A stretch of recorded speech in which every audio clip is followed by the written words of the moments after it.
WR digital recording studio Bettiah.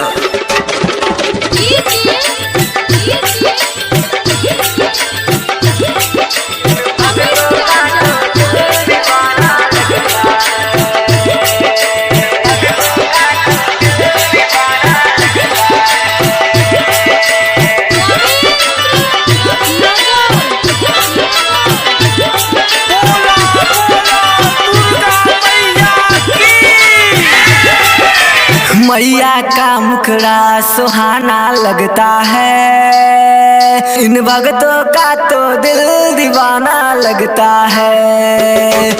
मैया का मुखड़ा सुहाना लगता है, इन भक्तों का तो दिल दीवाना लगता है।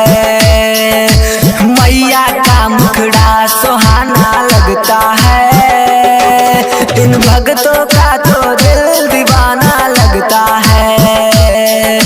पल भर में कैसे चमकती है किस्मत, पल भर में कैसे चमकती है किस्मत। माँ बेटे का बात निराला लगता है, मैया का मुखड़ा सुहाना लगता है, इन भक्तों का तो दिल दीवाना लगता है।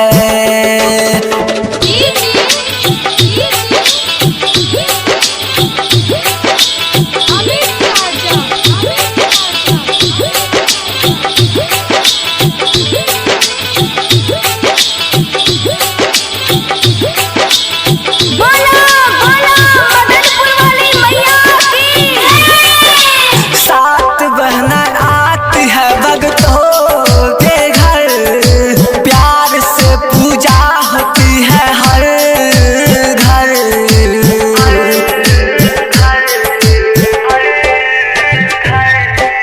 सात बहना आती है भक्तों के घर, प्यार से पूजा होती है हर घर।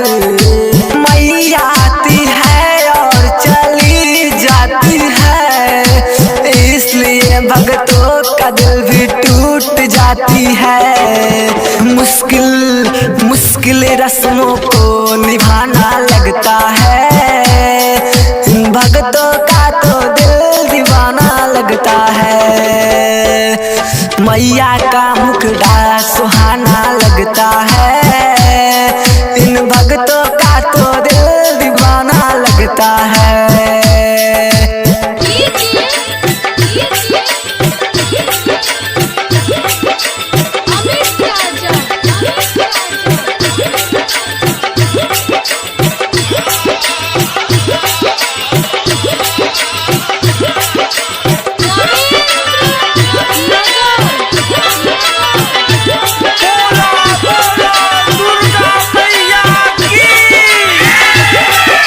हम तो तेरे बाहों के झूले में झूले मैया, जा रही है छोड़ के हमको मेरी मैया।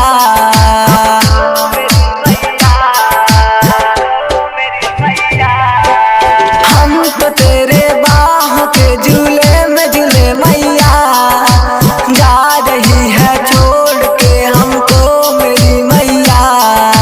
खूबसूरत ये ज़माने याद आएंगे, चाहे कभी हम तुम्हें ना भूल पाएंगे। मुश्किल मैया को भुलाना लगता है, मुन्ना का तो दिल दीवाना लगता है। मैया का मुखड़ा सुहाना लगता है, इन भक्तों का तो दिल दीवाना लगता है। WR digital recording studio Bettiah.